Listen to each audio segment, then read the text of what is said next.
अस्सलाम वालेकुम नाज़रीन, आप देख रहे हैं पीसी वर्ल्ड न्यूज़। फैसलाबाद ज़िलई इंतज़ामिया का ज़िगज़ैग टेक्नोलॉजी के बगैर चलने वाले ईंटों के भट्टों के खिलाफ crack down.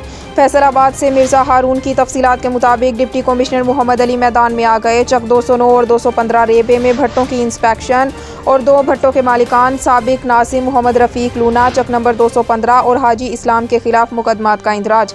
Additional deputy commissioner general Khurram Pervaiz और असिस्टेंट कमिश्नर सदर उमर मकबूल भी हमरा थे। मौके पर एक भट्टे को मस्मार करा दिया गया। ज़िगज़ैग टेक्नोलॉजी के बगैर भट्टों को चलने की इजाज़त नहीं।